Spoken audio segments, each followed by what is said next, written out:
Lady, I have had the extraordinary privilege of traveling all across this country, and everywhere I've gone and the people I've met and the stories I've heard, I have seen the very best of the American spirit. I've seen it in the incredible kindness and warmth that people have shown me and my family, especially our girls. I've seen it in teachers in a near bankrupt school district who vowed to keep teaching without pay. I've seen it in people who become heroes at a moment's notice, diving into harm's way to save others, flying across the country to put out a fire, driving for hours to bail out a flooded town. And I've seen it in our men and women in uniform and our proud military families. In wounded warriors who tell me they're not just going to walk again, they're going to run, and they're going to run marathons. In the young man blinded by a bomb in Afghanistan who said simply, I'd give my eyes 100 times again to have the chance to do what I have done and what I can still do. Every day, the people I meet inspire me. Every day they make me proud. Every day they remind me how blessed we are to live in the greatest nation on earth.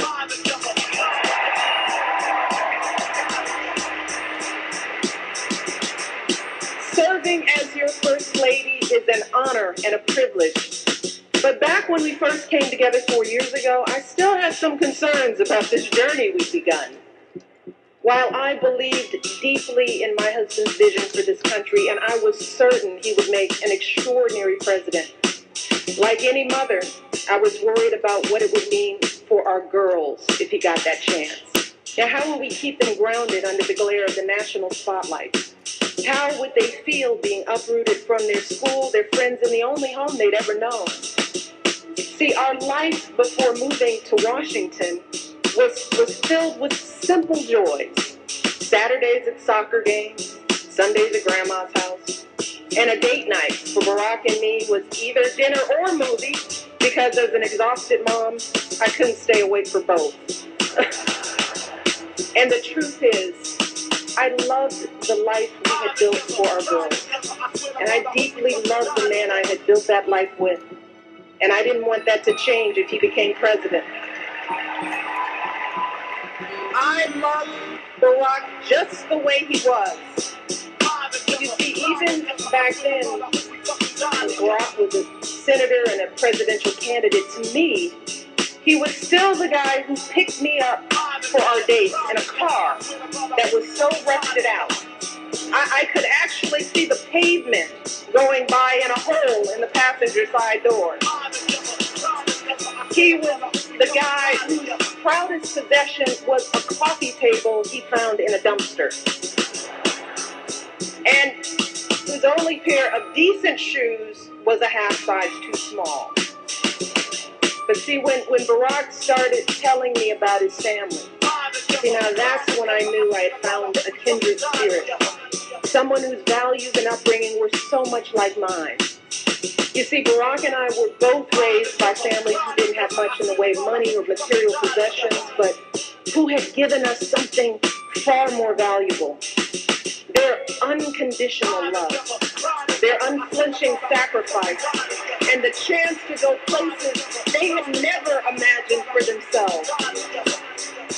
My father was a pump operator at the city water plant, and he was diagnosed with multiple sclerosis when my brother and I were young.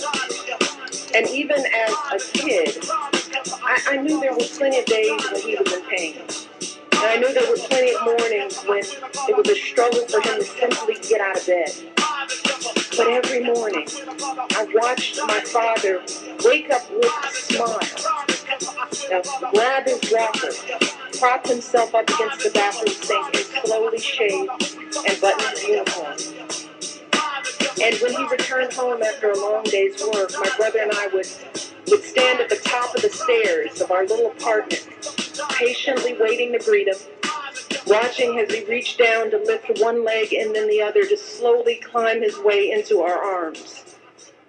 But despite these challenges, My dad hardly ever missed a day of work.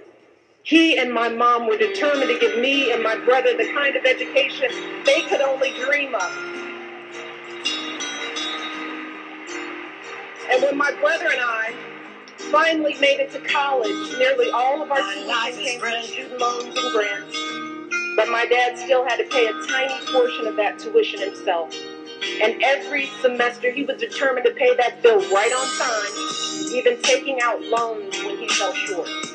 He was so proud to be sending his kids to college, and he made sure we never missed a registration deadline because his check was late. You see, for my dad, that's what it meant to be a man. Like so many of us, that was the measure of his success in life. Being able to earn a decent living that allowed him to support his family. And as I got to know Barack, I realized that even though he had grown up all the way across the country, he'd been brought up just like me. Barack was raised by a single mom who struggled to pay the bills and by grandparents who stepped in when she needed help. Barack's grandmother started out as a secretary at a community bank, and she moved quickly up the ranks, but like so many women, she hit a glass ceiling. And for years, men no more qualified than she was, men she had actually trained, were promoted up the ladder ahead of her, earning more and more money while Barack's family continued to scrape by. But day after day, she kept on waking up at dawn to catch the bus, arriving at work before anyone else, giving her best without complaint or regret. And she would often tell Barack, so long as you kids do well there, that's all that really matters. Like so many American families, our families weren't asking for much. They didn't begrudge anyone else's success or care that others had much more than they did. In fact, they admired it.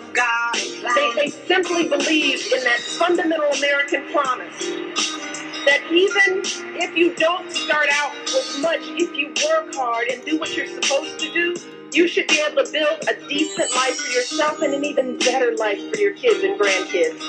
That's how they raised us. That's what we learned from their example. We learned about dignity and decency.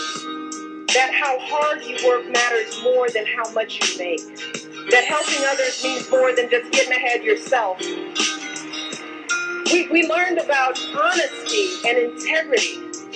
That the truth matters. That you don't take shortcuts or play by your own set of rules. And success doesn't count unless you earn it fair and square. We learned about gratitude and humility. That so many people had a hand in our success. From the teachers who inspired us to the janitors who kept our school clean.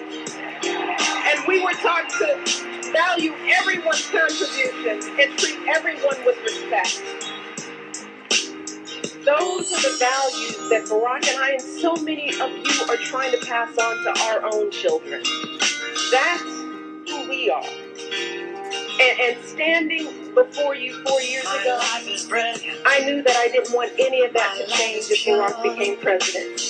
But today, after so many struggles and triumphs and moments that have tested my husband in ways I never could have imagined, I have seen firsthand that being president doesn't change who you are.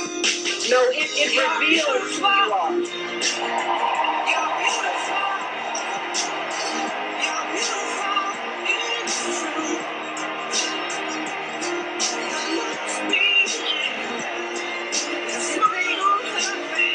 I've gotten to see up close and personal what being president really looks like. And I've seen how the issues that come across a president's desk are always the hard ones. There's problems where no amount of data or numbers will get you to the right answer. The judgment calls where the stakes are so high and there is no margin for error. And as president, you're going to get all kinds of advice from all kinds of people. But at the end of the day, when it comes time to make that decision as president, all you have to guide you are your values and your vision and the life experiences that make you who you are.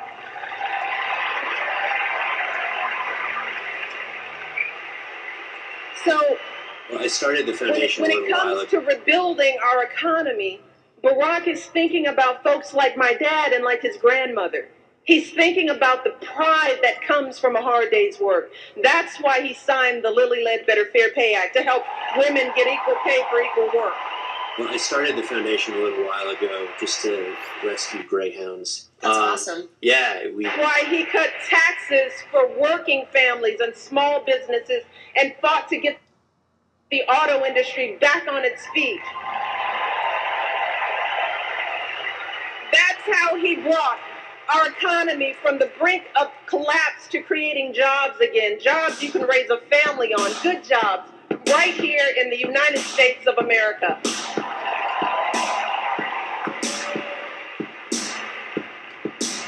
When it comes to the health of our families, Barack refused to listen to all those folks who told him to leave health reform for another day, another president. He didn't care whether it was the easy thing to do politically. No, that's not how he was raised.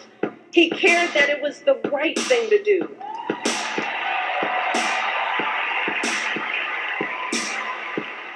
He did it because he believes that here in America, our grandparents should be able to afford their medicine.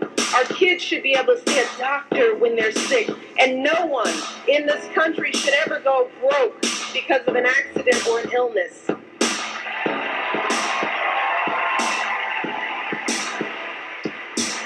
And he believes that women are more than capable of making our own choices about our bodies and our health care.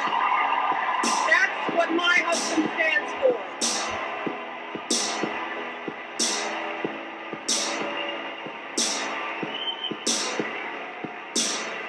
When it comes to giving our kids the education they deserve, Barack knows that, like me and like so many of you, he never could have attended college without financial aid. And believe it or not, when we were first married, our combined monthly student loan bill was actually higher than our mortgage. Yeah, we were so young, so in love, and so in debt. And that's why Barack has fought so hard to increase student aid and keep interest rates down, because he wants every young person to fulfill their promise and be able to attend college without a mountain of debt. So in the end, for Barack, these issues aren't political. They're personal. Because Barack knows what it means when a family struggles. He knows what it means to want something more for your kids and grandkids. Barack knows the American dream because he's lived it. And he wants everyone in this country, everyone, to have the same opportunity, no matter who we are or where we're from or what we look like or who we love.